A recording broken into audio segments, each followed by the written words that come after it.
I have three issues to share with you, 3 points to share with you. Thank you. Guys have done that. Yeah. That are going to stay with us for a while. A context that we're going to, that we can't put aside, but there are dilemmas that we have to somehow address. So the first one is on governance. And here we're talking about AI for governance and governance of AI.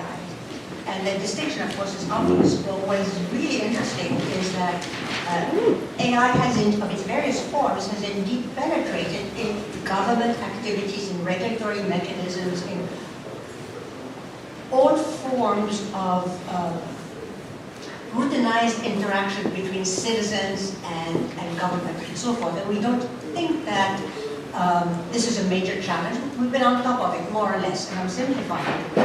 But the other side of the relationship, which is governance of AI, is somewhat more challenging, more problematic. There's a general agreement that yes, there must be great guardrails of some sort, but a very different perspective on what the issues are and how to manage that. The differences between the private and public sector, between the state and big tech, but the elephant in the room, the big roaming elephant that you see here in the middle in this context is cybersecurity.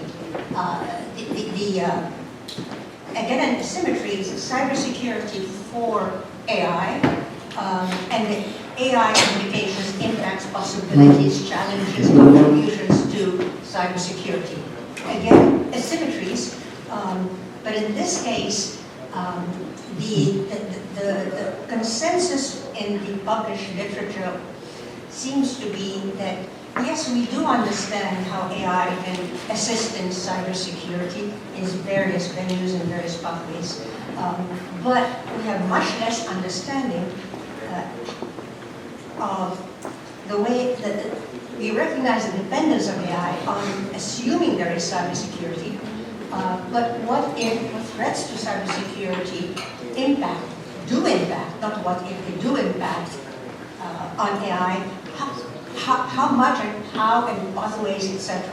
So the arrow of cybersecurity impacts on AI requires a lot of attention.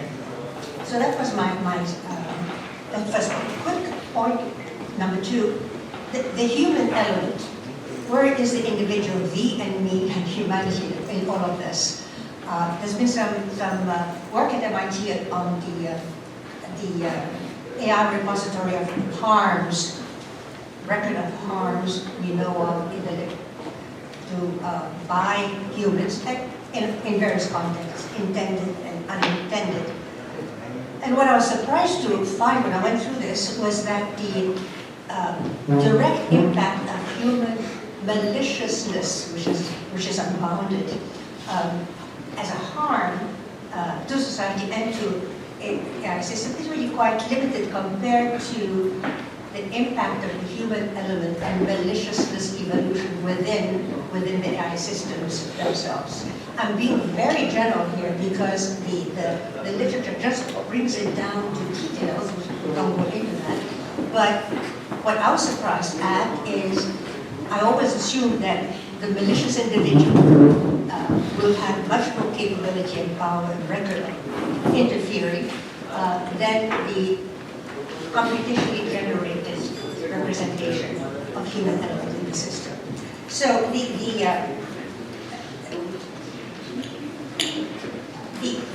attention to human harms is in various forms is kind of relevant, certainly central to insurance industries and the like, and certainly central to trying to protect the values that we're trying to develop here, and so forth.